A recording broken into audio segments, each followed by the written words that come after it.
Hello, everyone, and welcome. This is our last day of the first week of FCI Live 2025. We have a whole nother week coming, but I'm so excited that we are wrapping up today. This is one of our wrap-up sessions for the week. It has been an incredible week of content. I hope a lot of you have been here to enjoy it. And like I said, there'll be a whole nother week of it next week. But this is going to be a panel discussion, and I love panel discussions in general about big picture issues going on in the food co-op world. But just what an incredible panel, right? So this is are going to be the Saviorism No Cooperation Yes session with Darnell Adams, Amaha Selassie, Tamai Israel, Erica Zanzelli, and Hardison. And they're going to introduce themselves a little bit more in just a second. Before we get started, just real quick, a big shout out to our FCI Live champion sponsors. We have three for the first time ever. Thank you so much to National Co-op Grocers, .coop, and Colluminate for believing in the series and making today possible. So with that, I'm going to stop sharing my screen and just say, this is an incredible panel discussion that was pulled together by people who I all think of as thought leaders in the movement about what is going on and how we organize with. If you've been doing Startup Food Clubs for any length of time, you have watched us all struggle with, and some of us fall on our faces with, organizing with our communities, together with our communities, instead of for our communities to differing degrees. I don't think there's a single startup that can say they never tripped on this issue. And what does it mean? And so we have invited four amazing people to come forward and talk with us about it. And I'm going to turn it over to them. Thank you guys for being here. Thank you so much, JQ. So yes, welcome to Saviorism No, Cooperation Yes. The full title, which was too long, was also Organizing for Self-Determination. So you've read the description, you're here for a reason. Just as a reminder, we'll be talking about and sharing stories about moving from individual leadership to a collective leadership, what that might look like. Sharing stories of successes and challenges in our organizing efforts. I'm actually here as a facilitator, and going to let the panelists actually do their magic and just here to support that. Encourage you to be participatory via chat. And we'll see if we can open it up to discussion at some point. But we do have a lot to share and want to make sure we hear from these brilliant voices. Um, if you just heard that description and you're like, oh my God, this is not the session that I thought I was going to, that's okay. I'm going to consider this like a voice from the universe that you were supposed to be here. So you are welcome. I'm glad you're here and I'm excited for the conversation. With that, I want to just start by way of introductions, and we're not going to do the typical like long bios. You can find that description somewhere in the world, LinkedIn, whatever. We're not going to do that. But what we will do is have each panelist just speak a bit about themselves, whatever they wish to share, and then answer this question. What made you say yes to speaking about this topic? So a little bit about yourself and what made you say yes to speaking about this topic. We'll start with Tama.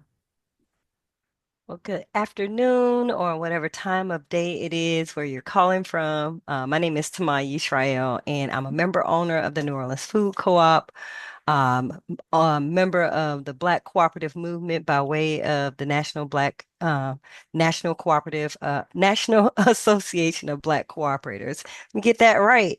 And I say yes to this because I experienced this, I guess, or observed this in a different way because our co-op is situated, of course, here in New Orleans. And so New Orleans has a mixed dynamic. It's a city, has a lot of different population, different people. But I see this issue as being one where we try to overlay problem solving in community, but not really including community. And so, how do we create a space for us to come together and build a community together and meet our collective needs? So, I saw this from the work of the food co-op opening during a tragic time. And so just really wanting to like lift out some of the things that I saw that might have been harmful, but also just ways that we work to try to overcome this in our co-op now. So just starting there, yes, I think I've observed so many things with a mixed community and really looking at ways we've tried to overcome being in a shared space together. So I'll leave it at that and give the other panelists a time to check in. Thank you so much, Taman. Looking forward to the stories that you have to share. Sinzele. Peace, good afternoon, and greetings from One Community Grocery Co-op in St. Petersburg, Florida. My name is Erica, also known as Zinzele Hardison, and I'm the board president for One Community Grocery Co-op. And just a little bit about me. Come from a mixed background of community organizing. I was a teacher and educator for a long time, fierce scientist and mathematician. So I am totally linear in this whole non-linear world, right? And more so too is for me, it's just about building something for my children, and my children includes all my children who I'm in community with as well. So I kind of have like this mixed bag of background. And so what made me say yes to this is because I really feel, just like Tama said, that a lot of times solutions come from for the community, but not from the community. And people are not in community with people who they're making decisions for. And that can really pose a problem, because then it's like, I'm a mother, and we have those helicopter moms, and I tell people all the time, no, mom, not a helicopter, so much of a consultant, and let you can we work this out? Can we talk about it? What's in your best interest, right? How can I help? Not like you should do this and that. And so that's kind of why I said yes. And more so too that have been, as Darnell and JQ both know, like I'm tired of being in this certain stage and we want to get out and do this thing. And it's so much harder to build a co-op without being in community and listening to the voices of the people in community. Beautiful. You're already dropping some words of wisdom. Excited to hear more from you as well. Amaha will finish off the introductions with a little bit about you and why you said yes to this panel. Ooh, bless the love, everybody. Name's Maha from Gym City Market, in Dayton, Ohio. Um, yeah, I think I'm a action researcher, like a liberation researcher, and for me, I think um why I jumped at this topic is that like I see like oftentimes we see community development as like one person or like one organization often outside the community instead of seeing that like actually the community itself can be its own community developers, you know, and that like we can leverage our gifts and talents towards creating the future that we want to inhabit and live in. And so to me, it's just this notion of like how do we shift who are the knowledge creators and who are we centering, right? And how do we create our own opportunity by realizing and connecting the gifts in our community instead of like thinking opportunity is outside is what made me want to yeah, talk about this. Thank you so much. I'm going to start off with the first question with Zinzele, because you're at a particular point in development, in stage, and so you might be also, able to speak to those who are in organizing stage right now. The first part of the title of this panel is Saviorism, No. Um, can you tell us a bit about how you have observed saviorism in your own co-op?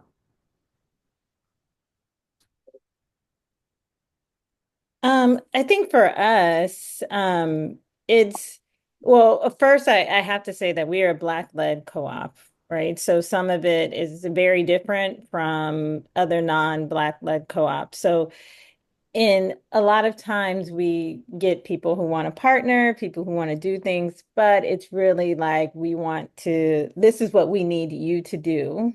And you're going to be, kind of you're going to be an actor, but you're not the ideator, I guess that would be the word. I'm trying to use some fierce vocabulary here, I guess. But yeah, but it comes in those things, and it's like no, and I always go back to the I used to have this thing with my sister called the pronoun game. And it's where you listen to how people talk about a co-op or about something they're involved in. And so a lot of times people will say you, and there are all these pronouns that are not like togetherness program pronouns, like we're building this, we're doing this. It's all those things. So I think a lot of times it shows up like that. The other thing, there's like a lot of times people make assumptions, right?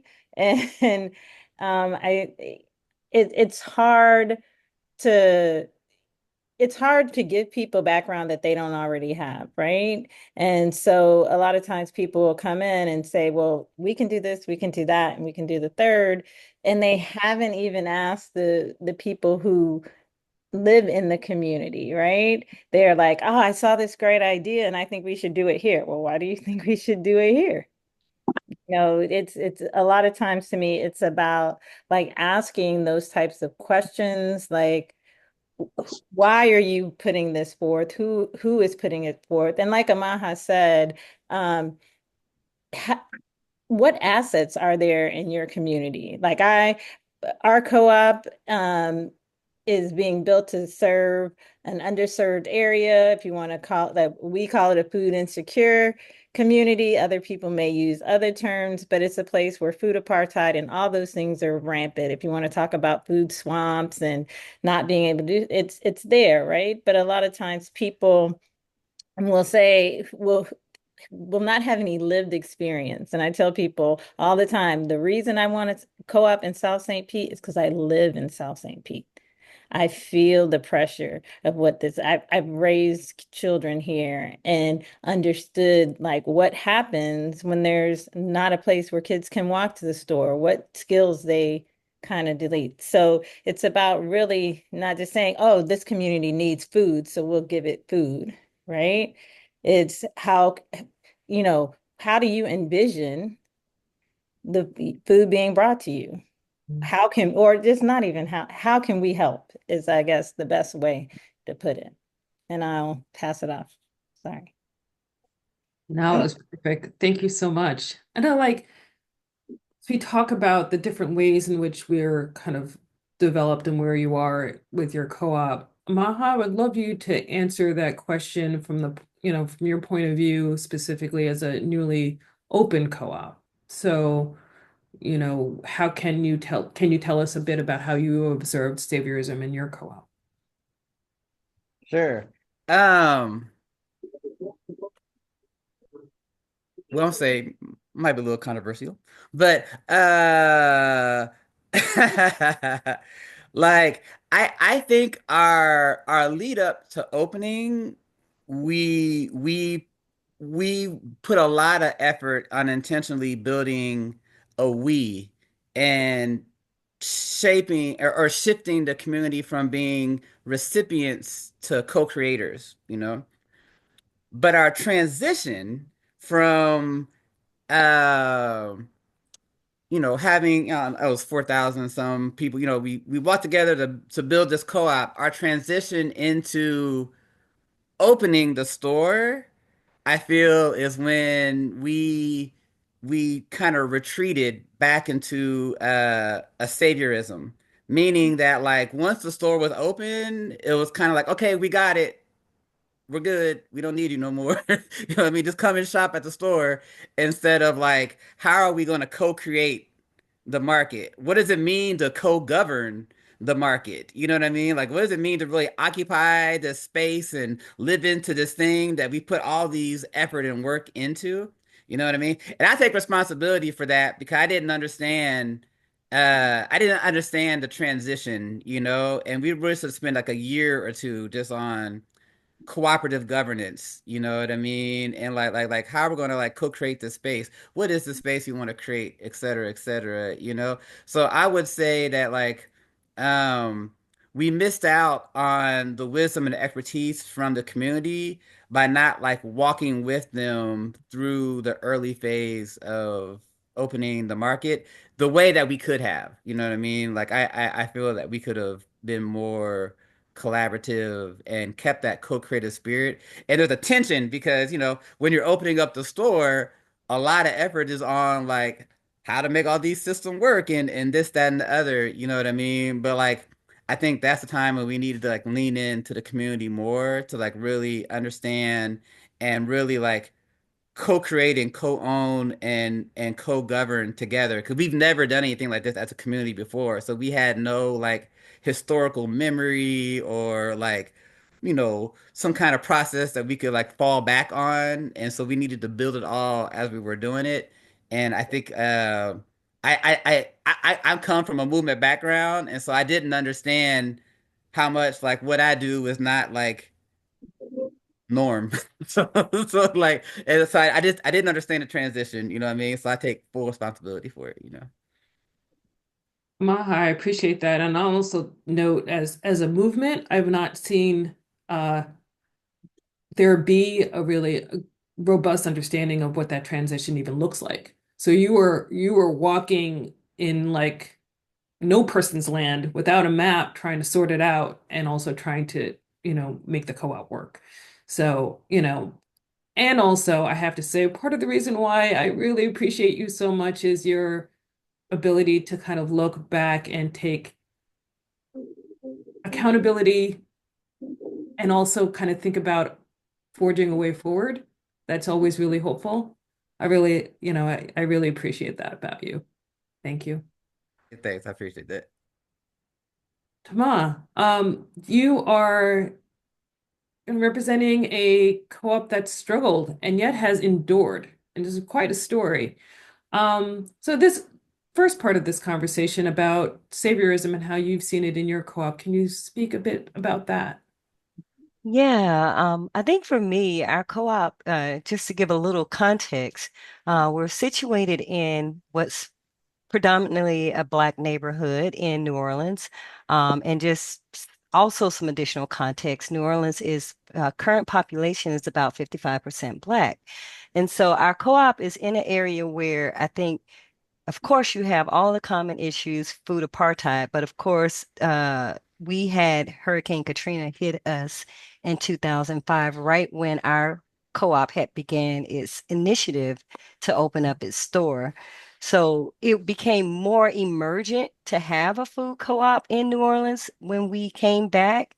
I was not a part of the original organizing team or the board, but I came on in the aftermath of the store being open and saw an opportunity to really see the store meet its ends to really connect to that community. And so for me, I saw the ends as a mechanism that reflected some of the hope to bring some of that work back into the community, but I didn't see it actually being manifested in the store. It didn't look like the community that it was situated in. It didn't smell like the community that it was situated in. Some of the products that the community needed to have access were not available. Staple food that people wanted to have in their pantries were not available. So I think there is something to like when you're designing a mission for a grocery store that says we're including community, we're providing access to healthy foods, and you're located in a space where that community is, fully represented as a Black community, but not showing that identity inside that community. Who is the community that you're looking to serve? So that part really just struck me. And I kind of came into that space as somewhat of a champion of trying to bridge that gap. So in my own sense, like I had this essence of I could do something, I can make this different. I could be a champion for bringing the people who the end spoke to, right? So there was something there to that that I've, like you, Amaha, I'm having a self-reflection moment of how I stood in and actually tried to do some of that work. And to put it on top of that, the co-op was not maximizing in sales. So there was a lot of people that it could have been touching had it really changed the identity in its origins so that it could really speak to the place that it occupied. I think is where I see some of like the unintentional harms, right? I don't think the people who got at this table and wanted to bring the co-op to fruition were looking to not include people, but just by essence of how the food co-op was set up, how it was designed, it didn't reflect that community. So and another element was having a leadership team that could identify with the culture of the city. I think was another piece that really was another unintentional harm. So we came in with a mission. That mission was I think the thing that we see saviorism can be lifted out in, but that inclusivity and really putting the community as a part of it, the design was, I think, the primary challenge I saw. And we're working on it now, but it's still a thing. I think Amaha and Zinzale have been on panels that I've facilitated, and I always have a plan, and then I throw a curveball. So I'm sorry, I'm doing that, Tama. You'll get used to it if you continue to work with me. Um, just for the panelists, is there anything that each other has said that you want to kind of ask questions of each other or kind of get a little bit more information about? Because, we did this planning kind of discussion, and then there's kind of actually even more stories that are coming out now. So I'm really curious about what you have to say or ask about from each other.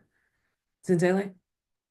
Yeah, no, I mean this is weird, like, 20 minutes in and it's already rich and deep. So I appreciate my fellow panelists and just bringing things up. And one of the things that Amaha talked about that I feel like is very, very important, and because I feel like it helped us get over the hump, is development and training.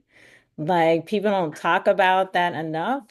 And I'm just going to put out my FCI plug, come to Up and Coming. If you are on this call and you already haven't put it on your calendar, please put it on your calendar because that's what really helped us to build some momentum is really having some people be able to go to FCI and see it and get trained and meet people and get information that they could bring back to the community, and not that they were getting something new, but discovering what we had here and what assets, like Amaha said, that we had here.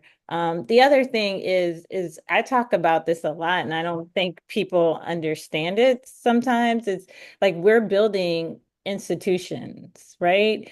I always tell people I'm not trying to build a grocery store for me or my family. I'm trying to build an institution that will be here for hopefully decades, maybe even a century. Who knows what will happen in our great future, but we'll be here to serve the community for that length of time. And I think that when we can get people to understand that, and a lot of that understanding comes through training, because what we have seen, one community grocery co-op is a startup. We don't have a brick and mortar at this point. We do like pop-ups around the community.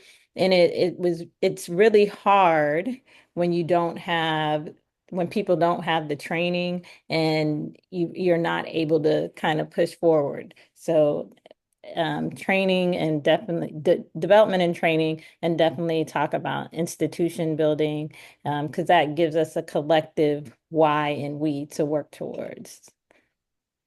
Thank you so much.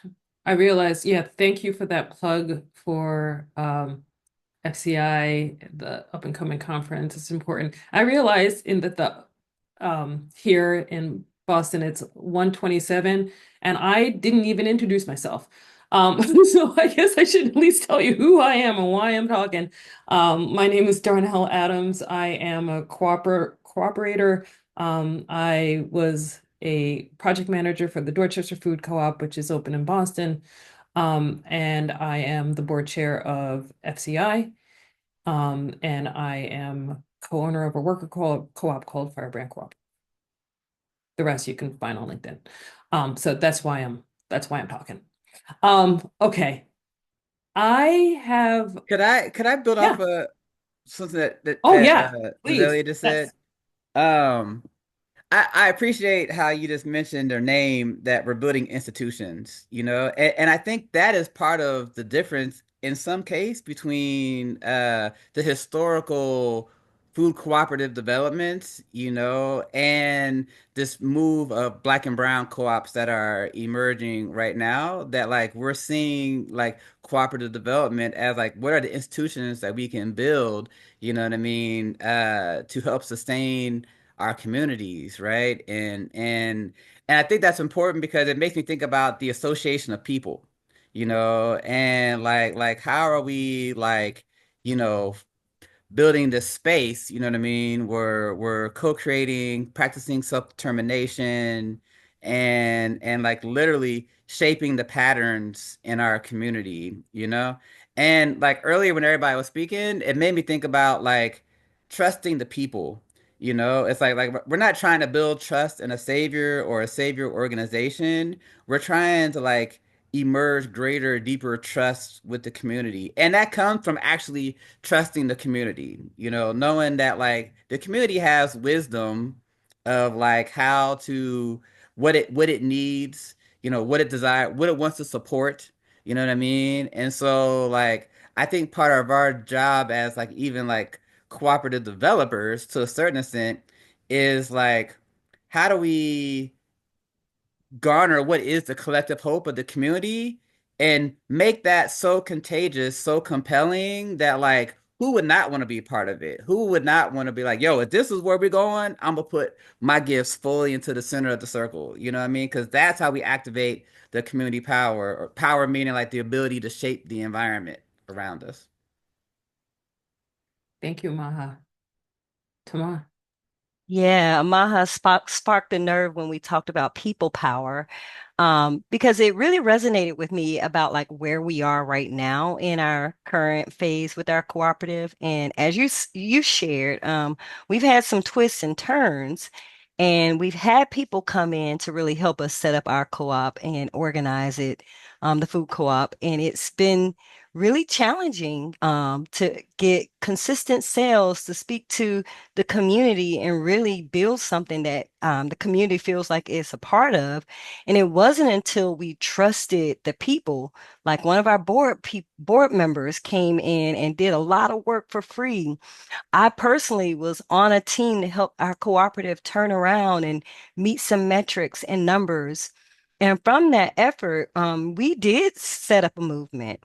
We stepped away from the food co-op and recognized that it really was going to take some external organizing to get something, get more people in the community to connect to not only this co-op, but other cooperatives that are in our network. So we work together to form the Cooperation New Orleans, which is a local movement that's based on the solidarity economy that is helping to bring the recognition and the acknowledgement of cooperative economic practices. There's a rich history of that here in New Orleans. And I think that the challenge has been bringing in a cooperative based business really isn't about you coming in and saving people. I think people have to recognize their own power and remember where they have equity in their own power. And this movement building that we're defining here, we're collectively defining it, is where we're shaping the future of our city and building the ecosystem together. And lifting out what Zanzele mentioned about in community. We are being in community with each other by co-defining that right now. And we're on a little bit of an upturn. It's still a slow road because the challenges were so, hard, but we're on that upswing now because we're really thinking about people being in charge of this and recognizing their power. Thank you so much. This actually is a perfect segue, and I think all the panelists have spoken a bit about this, but I just want to kind of focus in particular on this question and the second part of the title of this panel, which is, cooperation, yes, organizing for self-determination. So, Zenzele, if you don't mind starting with, can you tell us a bit about how your co-op has lived into this part of the organizing? Cooperation, yes. I think in cooperation, yes, we have to recognize people's gifts, right? And a lot of times people join boards or people are voluntold or whatever it is, or coerced, whatever anybody wants to say about being on a board, because there's all these things. And people are like, yes, come join the board, and I'm going to tell you what you are going to do. And it's like, yes, that would be nice in somebody else's world. And what we really leaned into was asking people what they wanted to do, right? What skills do you have that you're willing to lend the co-op and lend the community to build a better ecosystem, a better economic system in our community, a better place to live and thrive. And that when you, I think that when you have that sort of I'm doing something that I like for some thing that I like, it all builds. It has like an exponential effect instead of saying, oh, we need a lawyer on our board, we need this an accountant, and all those things are absolutely true. I will not say bye-bye to any attorney, but sometimes when an attorney, an accountant, or someone like that, they may not, that may be their gift during the day that they practice, but they haven't determined that's what they want to do. So I think the part is really for communities and co-ops to really lean in and look at what skills people want to lend or they feel comfortable, and not just kind of fulfilling your need, which goes back to the saviorism type thing. It's like, you got this skill, come on, bring it over here. And while somebody may have that skill, it may not be their joy, right? And I tell people, especially now in my life, I got the sunset in my background. This is real. This is in St. Petersburg, Florida. Please don't move here. No, I'm just playing. But but yeah, helping people be self-determined and finding their joy and what they can contribute. Because a lot of times it's hard to work collaboratively when you're working against those things, right? When you got like, oh man, they don't really want to do it. So I got to convince them to do it, convince them to come to the meeting. And I know they are just bomb at whatever skill they have, but I got to make them do that as well. And it's like, and again, you hear the words I'm saying, like, I got to make them, no, no, no, no. We want you to determine what you would like to do, what you feel is best for our community, and how can we collectively make that decision. I hope that answered. Oh, yes. Thank you so much. Maha, can you speak to how your co-op has lived into cooperation, yes, and organizing for self-determination? Yeah, I think we're, a work in progress. A couple things come to mind. The first one is participation. Because like especially in areas of like intense underdevelopment, we're used to receiving instead of like doing. And so one of our first things was like how do we start to understand or like grapple with this thing of like what does it mean to co-own and like how to get these gifts out. And so from naming the market, our mission statement, architectural design, even the mandate to do it. We set out a survey first. You know what I mean? We were highly participatory. And I think that is like the key piece, you know what I mean? That like people see themselves as like actors in the creation of their own history.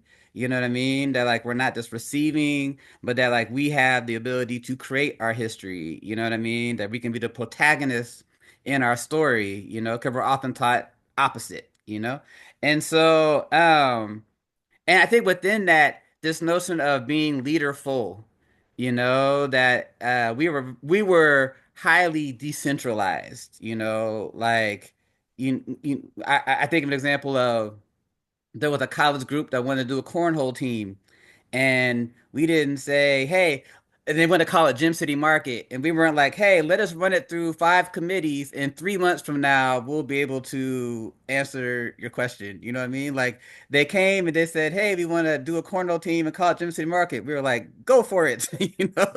And so it's like, how do we shift that? Like, like it's, we're creating this thing together. And so like, how do we like activate, um, our power and ability within that, And so yeah, I think those are probably the two things that stick out to me. I think the most inflammatory thing that's been said was that you could have a decision made without 5 committees and 3 months. I didn't know that was possible in cooperation. All right. There is a new way. Appreciate that. Tama, speak if you don't mind speaking a bit in terms of your experience, in terms of the yes part of this conversation. Yeah, I love this part of it, and I'll just give my co-op credit because it did see to invest in me as a leader in our cooperative movement. And so by investing time and energy in me as an individual, and I think I just want to lift that out. There are some people that development, training, education really can help make and spark the fire in the work that happens around the community. And so starting with investing me, but it also led us to create something outside of that. The thing that it's doing right now is finding ways that it can be more collaborative with local producers. And I can say right now, my own family's co-op is providing deli sandwiches at the New Orleans Food Co-op, providing space for our loan fund, Cooperation New Orleans, or our movement to have meetings. So the things that co-ops can do, it's making a more conscious effort of doing it. That we have a long road though, and I think it's going to take investing in more leaders. And I want to say investing in staff as leaders is a really excellent practice. And I see that happening right now. There is a young woman who's the assistant general manager at a co-op. And she's making a very conscious effort to really be in community and find who the community is that needs to be present within the co-op, and making the sounds of the co-op, making the smells of the co-op really match that energy that's in our neighborhood. So there are some like physical shifts, and I think there has to be some additional emotional shifts around the attitudes and the perspectives of the community, because we did cause some initial harms in our opening and really being a spark for gentrification. So how do we persevere that piece and really shift that? And I think that's our next level, is changing what people believe about our co-op. So there's a long road ahead for that work. Thank you, Tama. Amaha. Yeah, something that just struck me like listening to both Tama and Zinzele speak is like this notion of being seen, and that like, the more that we recognize the gifts and talents that are amongst us, the greater sense of belonging the container that we're creating is, and it's that container that enables greater cooperation, and so it's like there's something when we like recognize the gifts that are present,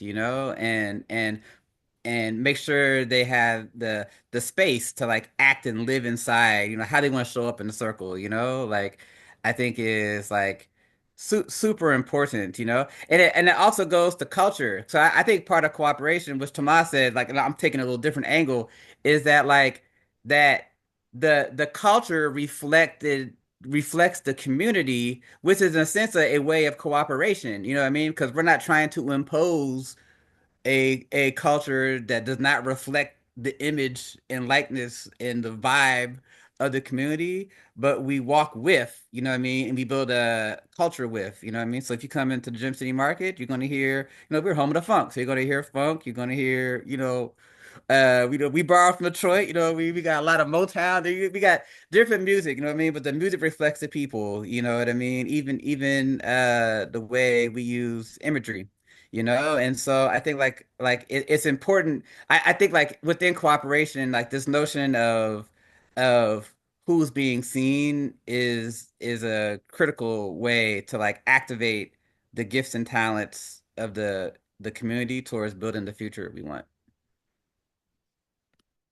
There's a few, thank you. And there's a few things that were said about Tama, I mean, Erica and Amaha have spoken about this leadership question, right? Like how leaders lead, who are leaders, how are they found, how are they, um, by which way are they, is there a pathway for them to actually share their gifts? And then there's also for the open co-ops and the ones who are about to open, kind of seeking the GM as leader, who might even be coming into a new community and a new situation. Um, so again, this is off script. I'm sorry for the panelists. I'm sorry, y'all. I can't help it. Um, I'm wondering if there's any general thoughts about like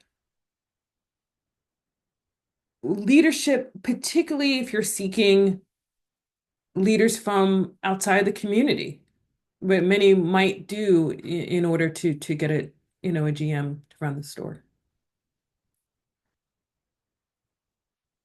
Sorry. Yeah, I mean, I guess I mean, we don't have it. I have to preface this as saying like we don't have a GM, and we're not even to the stage of where we're searching for a GM. But I think it's important that we make space because there are people who are in our communities who are working at grocery stores or conventional grocery stores. And so, how do we get them to see that there is a path outside of a conventional grocery store that they can use, where they can use their talents? Because some people don't feel valued in these situations. And so, how can we create space and programs um, for people who are interested in that track? So many young people don't even know that they can have a future in food, right? Or a career or a job in food. So how do we, like some young people like, I don't want to be a grocery store manager. They don't make no money. I'm like, oh, but you should think about that.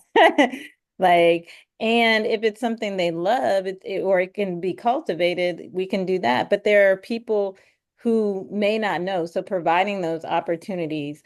Um, I was I had my hand up, or I was trying to put my hand up, but I think one of the things about it that I was thinking about is that sometimes this role in getting people or um, getting talent, if we want to call it that, is, sometimes we have to cultivate that. We always talk about succession planning and what happens after, we have to cultivate it. It's just like the food we eat. We have to nurture it and grow it and make it happen in some kind of way. And Darnell, I don't mean to go off script either, but there was this one thing that I forgot, and I haven't forgotten because it's not over, but I would be remiss because when I first entered the co-op space, Bill Gessner had this quote, and he said that you can't give a community a co-op, and I kind of have expanded that. You can't give a community a grocery store because many people have tried that, and this is the ultimate saviorism versus cooperation, is that we see, and there are examples that we can point to now, like Gem City Market, Detroit People's Food Co-op, Fertile Ground, and Sola in LA. And these are where we go east to west, north to south. We're trying to make it happen. And so, how do we do that? And I think Amaha and Tomas said it correctly. People have to be willing to invest in leadership in the community. Um, I always talk about Omaha because they are like the ultimate, because I think you all did it in like 3 years from the time you incorporated to the time the stores opened, right? Was it something like that? Yeah, If from corporation, yeah, but we didn't incorporate for like probably like a year or two. Right. So let's say we'll give them 4 years, some, but in the co-op world, and some people who are on this call, like I'll big up Peggy and some people who have been in and been organizing with some of these co-ops, and it's like, we're 6 years in, and everybody's like, well, why can't we do why is it taking so long? Because it takes a long time to build that trust, to build that community, to make it happen so it's a sustainable solution and it built an institution instead of just something that gets opened, lasts for a minute or lasts as long as the leadership lasts, and then it's gone. And so I think that's it for now, Darnell. Sorry. No, do not apologize. And it was perfect. Thank you so much. I'm gonna end at like 3 minutes to just to give some JQ a chance to wrap up. But we do have one, we're gonna still have kind of like less thoughts from all our panelists, but I think we have a minute or two to take, if you don't mind using chat, any questions that you have for the panelists, and then also welcome any of the comments that you have. Please do also add that to the chat. Appreciate you, Joe, for your comment there. But any questions for the panelists? We can take a couple if you have any. And Darnell, can I speak to the GM question really Yes, quickly? please. I will say at our New Orleans Food Co-op, we had some very interesting ways that we've looked at the whole hiring process. And we have proven more than once that we are willing to take a risk.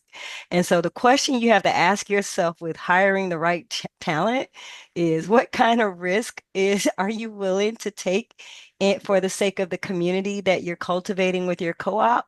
And do you trust that you are able to develop the right talent based off the risk that you're willing to take? Just an offering because we had some really interesting dynamics with our general manager hiring process. And I've been a part of several hiring processes as well as firing processes, and it's not an easy situation. Yeah. Oh, I just felt that like, oh, I can only imagine. And along the conversation about leadership, because it is an important one here, um, Joe Adams asks, do you have recommendations for leadership training organizations that you've had good results with? Well, I know that Colluminate does offer a GM training program, and I know that FCI is working on some stuff to support general managers, I believe. So just stay tuned at Up and Coming because I think there will be a lot of offerings there that will allow GMs to get some insights and growth. Yeah, I'm also open to for JQ or Chris from FCI if you have any answers to this question too. You're more than welcome to join the conversation. Amaha Um, Zindele, anything to that question? Uh, well, I took the question a little bit different too. Like, I think like one thing that I think is a gap that you're identifying is like I think when it comes within the cooperative space, we don't really have like a strong like I think like movement education core. You know what I mean? Of like, like how are we? I think like co-ops that are emerging now is movement. You know what I mean? And so like, and I don't think we we are I think we're still developing that, you know what I mean? So I appreciate you identifying a gap in some kind of way. And I'm gonna throw a one quick lesson that Bob Ed gave me when it came to the GM in particular. So our first GM hire, um being from the community and being black was important to us, because of the community that we served. And Bob Ed warned me against that. He was like, you need to because it's so complex, you know what I mean? Like don't look at like some identity factors that can keep you from having someone that really knows how to run a grocery store, you know what I mean? And like surround them with people who understand community and this, that, and other. Not saying that the GM, you want a GM that understands community, but I'm just throwing it out there because like that was something that we learned, and we didn't even position our first GM in the best way possible because of like not understanding some of these dynamics, you know? Thank you. I feel like I might have stumbled into the next panel discussion. I'm like, Yeah, ooh. I feel like this is a whole other panel that we definitely I'm taking notes. Oh yeah, there's a lot going on chat. I'm like, ooh, we found a thing. Um, but the pain is real, and the considerations are real, and the ramifications are also real. So kind of note that this is the beginning of that conversation, but not the end. We'll find space for that because we don't want to lose it. Just follow along also in the chat with lots of information that people are sharing. I really appreciate that. With the few minutes that we have left, I want to give panelists a chance to just say one last thing that you wish to share with folks before we wrap up. We'll start with Tama. Yeah, I think this conversation was amazing. We only got to the tip of the iceberg. Uh, but I am just leaving with that starting with the movement is a great concept. I think the issue is really having people that are willing to stay in the movement, champion the movement, and really support people in the community being on board so that the cooperative grocery stores or whatever you're building remains relevant. And people don't get, mission creep or whatever things that happen to them that they go off course. So just an all-out continuation of organizing is just a high recommendation. Thank you. Zinzele?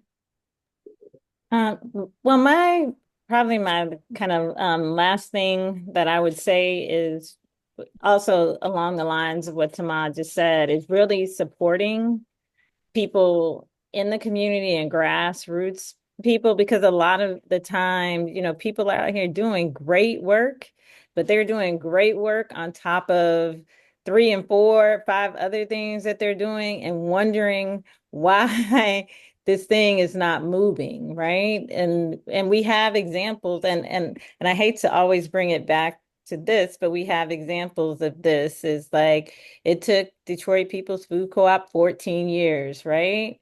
It took Gem City Market 3 to 4. What was the difference, right? And for me, I see that I feel like in Gem City Market and Amaha, if you could speak to this even a little more, had the ability to really invest in leaders and so they could focus and concentrate on the grassroots efforts and bring about these solutions versus where Detroit probably had to go through several iterations of boards and things like that to make things happen. And eventually when enough momentum, and I think we're kind of in the position as one community grocery co-op, when momentum builds, then you get this support. But if that support would have been provided to those grassroots organizers and leadership in the community in the initial stages, the solutions would have come about much more quickly. And so that's my last thing. Thank you. Appreciate it. Oh my God, I agree 1000% on that point. I can't even, that's a whole other topic. Um, Sure. thank you. Amaha? Yeah, I agree. I also think though that like Detroit was like the vision was so much bigger. I mean, you know what I mean? It was yeah. So I think that's a huge factor too. That like our store is like nothing compared to compared to Detroit's, you know? But I think like to me, like as I'm sitting here and I started when Darnell was like I'm going off script, well, I know I love jazz, you know what I mean? And like as I'm thinking about this product of like co-creation, like I think it's about like how do we, and I hate to use this word, but like how do we give people permission to like do their thing, you know? And it's like the more how do we create a space where it's like last week we did this huge like art project where people came in and took their picture and we're gonna like put it on the wall. We're putting it in a museum actually, you know? And that was a community member just being like, hey, can you know, I have this idea. And like, yeah, let's do it. You know what I mean? And so it's like how do we create space to allow people to like show up in their gifts, you know what I mean? Because I see cooperation as a moral force for human development and food cooperatives in general as like a way to really like live into the idea of a more beloved community, you know? And so I think to like do that is that we got to connect by our gifts and not just by other things, you know what I mean? And allow our gifts create power, allow our gifts to create opportunity, you know? And so, yeah, I'm thankful to be here and to learn from everybody today. Thank you. Again, thank you, Tama. Thank you, Zinzele. Thank you, Omaha. Thank you, JQ, for having this space to have this discussion. Thank you for all who are here. I'm going to turn this back over to JQ. But again, just appreciate the chance to kind of, create a little bit of jazz here as we have this discussion and looking forward to continued cooperation amongst us all. JQ. Can you all see why I've been looking forward to this session all week? Thank you, Darnell, for being a brilliant facilitator who lets the voices come forward and brings forward these amazing jazz-like conversations. We really appreciate you. And of course, thank you to Amaha, Tama, and Zenzele. We really appreciate y'all. If you guys could all kind of help us continue to make things like this happen, we just emailed you a very short 2-minute survey about this session, and we need your feedback. Do you want more stuff like this? And also, we need to know if it was impactful and useful to you, because that helps us keep the series is free. It helps us let us know, our sponsors know, and our funders know that this is actually helping start up food co-ops and that this is what you want to see more of. So if you can just thank us for the series and thank our speakers for the series by taking 2 minutes and filling that out, we would be so, so grateful. I want to real quickly make sure you know we have one more session today, Radical Times, Radical Origins, with the amazing Patrice Lockhart Anthony of Black Soil Media. That will be happening in just a little bit this afternoon. We hope you will join us for that. And then we have a whole nother week of the series. So get over to our website, sign up for more sessions. We'll be kicking off next week with Tori Cooper from Democracy at Work Institute. We're trying to cross-pollinate some conversations with other parts of the co-op movement. And one of the things that is very prevalent in conversations in startup food co-ops is thinking about who holds the power and the ownership in cooperation. The vast majority of food co-ops are consumer owned, owned by those who shop there. And there are a handful that are hybrid, half owned by consumers and half owned by workers, and one or two that are owned by the workers. And so there's a lot of cross-pollination conversation going on. Come find out more about the worker co-op movement, what they're doing, and how it's interacting with the grocery industry. So we're excited to have Tori here, and there'll be a ton more. So go check out our website.